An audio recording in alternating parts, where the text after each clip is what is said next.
Okay, so I was kind of an idiot on the last review of episode 1 because I completely forgot that I had this Darth Vader shirt and I'm reviewing a video game about Darth Vader, so just my bad. I'll be sure to be wearing this for the next this review and the third and final episode of Vader Immortal.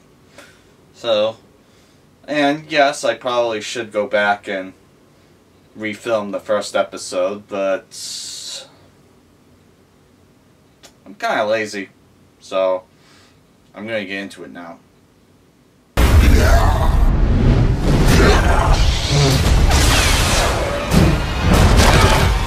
Don't move.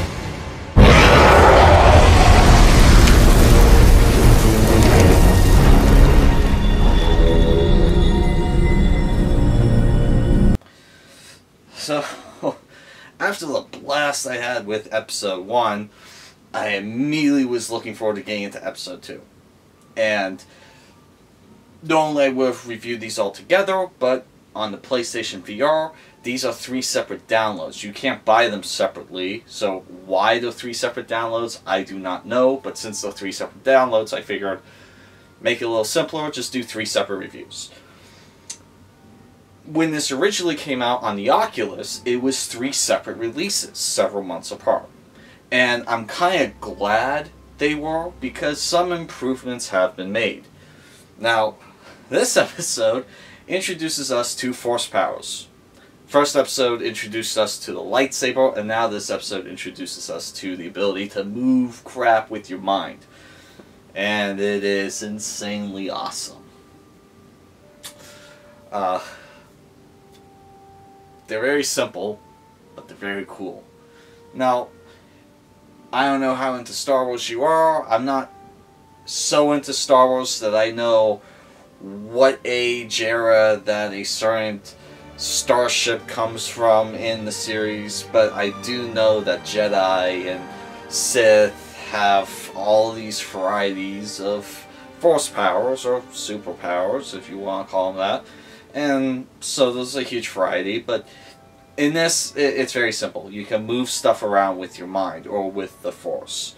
That's really all we get to play with in this episode, and it's enough, I'll admit. I mean, we don't get to do any mind tricks, stuff like that. We can't really jump really tall, but we can move stuff with our mind, or with the Force in this episode, and it is insanely awesome. The other thing that's insanely awesome is the fact that, minor spoiler, Darth Vader teaches you how to use them. It is as cool as it sounds. So, yeah. I gotta say though, I did like episode 1 a little bit better than episode 2 in terms of the story campaign. Now, I'll get into the dojo in a little bit. In terms of the lightsaber in this episode, it works a lot better than episode 1. Earlier I was mentioning that I was glad that when they originally released this, it was released separately months apart. It really feels like they actually made some improvements, especially with the lightsaber. In episode 1, when you had the lightsaber, it would only stay in your hand during combat. Outside of combat, it would leave your hand unless you were holding down a trigger on the PlayStation Move control. Now, I don't know if this was the case with the Oculus controllers. I'm not familiar with that system. I'm sure someone will mention that in the comments below. But on the PlayStation VR, that was a serious issue I had with the first episode, was the fact that outside combat, you couldn't really hold the lightsaber unless you were holding out a trigger. It kind of felt unusual while doing it, because you're just constantly holding something down, and it just didn't feel right. Episode 2, they fixed that problem. You have it in your hand, you turn it on, it stays in your hand until you intentionally put it away. So that was really cool. Now, granted, there were certain cutscenes that happen where it just comes out of your hand automatically, but you can't really control that. It's part of the story. Now, in terms of the other issue I had with episode 1, the bugs, they kind of felt a little worse in this episode than they did in episode 1. Yes, you see the visual glitches happening every now and then, but there was even a couple of game-breaking bugs that I came across where I had to completely restart the game. It didn't kick me out of the game per se, but there was one scene, it was just all black, I kept trying to move forward, I couldn't, and I just had to restart. Didn't experience that with the first episode, so unfortunately the bugs do get a little bit worse in this episode. Not enough to make me throw the controller down and not play this again, but it should be noted that they should, but probably won't, do a couple of bug fix patches. I mean, it'd be nice if they did that. Unfortunately, they probably aren't. As it is now on the PlayStation VR, it is playable, and you will have to jump out every now and then to get past a game-breaking bug. So, on to the dojo, though. In the first episode, there was this thing called the Lightsaber Dojo, where you had, like, I think it was at least 100 different levels. Kind of like a horde mode. Each level's a little bit harder than the last, and you gotta stay alive wave after wave. You earn these badges. You can earn up to 3 badges for each level, and that unlocks stuff like new lightsaber crystals and hilts and stuff like that. This time around, you get to do the dojo with force powers, and it's insanely fun. I was going to go back to the dojo in the first game, the first episode, but now I'm kind of wanting to do the dojo in the second one more than the first one because I get to play around with force powers. And the thing that really caught me by surprise, you don't do this in the campaign at all.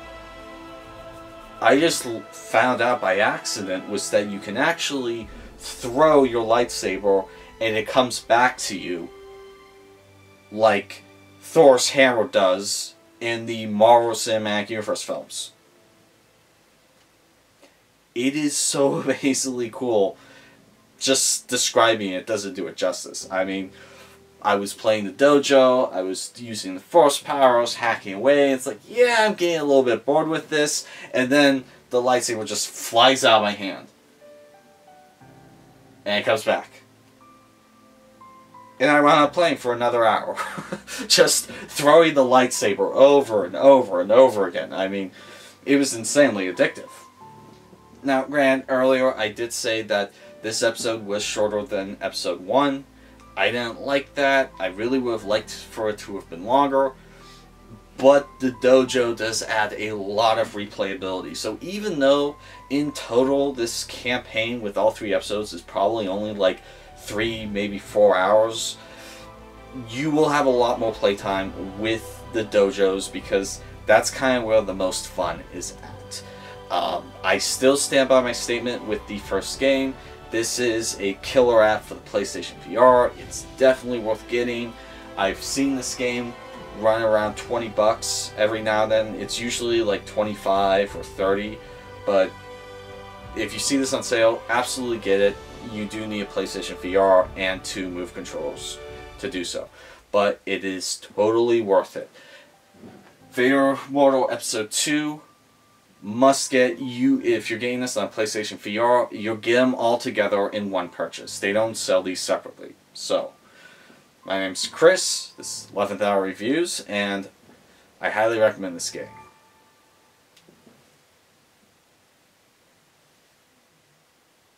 That's all.